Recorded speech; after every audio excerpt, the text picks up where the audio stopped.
Casting caution to the wind at the age of 50, I decided to close my catering business in New York City and join the Peace Corps. 50 is a dangerous age. I was posted to Gabon, which, as you see, is right there on the equator. It's the size of Colorado. It's one of the 55, at last count, countries on the continent of Africa. And it's a rainforest, 100 degrees humidity, 100 degrees temperature. This is the Agui River. The name of the book is How to Cook a Crocodile. It's a crocodile-infested river. And these little boys were jumping off to just play and show off for the photographer. The town I was posted to is called Lastersville. It was like 1 or 2 degrees off of the equator.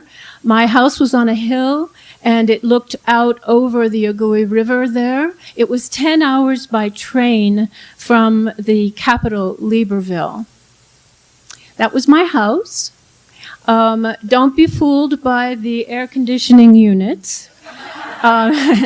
They didn't work. And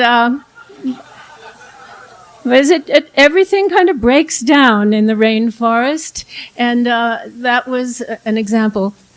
I tried very hard to make my house comfortable, and I made the furniture. You see, those are paint pots on the coffee table. And my house was like a stopping ground for other Peace Corps volunteers who visited. I had a little garden in the back, and it grew and it grew. Being from New York, I didn't have a garden, living on the 5th floor of a high-rise. So this was fun for me, and I taught gardening in the tropics in my classes. So I went to church on Sunday, and this was the church I went to, and I met a woman there who ran the singing, and her name was Denise Nimba, and she had a little restaurant in town, and she served crocodile stew. So I got the recipe, and the recipe is in the book. There I am at the post office. As you can see, communication is strong there. The phones didn't work either. But don't get me wrong, I loved this little town. I loved it. And I worked, I taught in the mother-infant clinic at this hospital on the hill, and these were my colleagues, wonderful people. Dr. Jimmy, the large man on the right, was the head of the hospital. He was also the surgeon. This was the head of the mother-infant clinic. She was the mother of 10 children herself. All of the mothers in Gabon have to bring their babies to be weighed at the nearest hospital every month. And if the baby is underweight, then they know to take care of the baby right on the spot. So the poor women who, well, I don't mean poor, the women who came to my classes were waiting for their name to be called to bring their baby in to be weighed. So they were a captive audience. And I gave them little lessons on nutrition and health. And I also went to the classes, the elementary schools and the high school, and I taught health and nutrition there as well.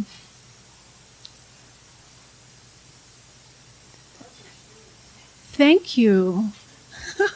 That's more than 20 seconds. Then I visited women in their homes, and these were the women who worked at the railroad station, and they had mobile homes, and I was teaching them how to make tropical jam there. They were terrific. They made food and sold it at the train station. This was the woman who had what was her kitchen and her little boy.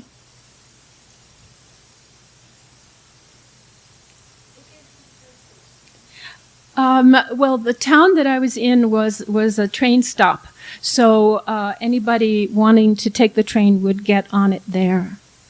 Women do the gardening. They all have little plantations outside of the town, and they carry things on their backs like this, and they always have machetes. There's a machete in there somewhere, and I bought a machete, and I used it to kill a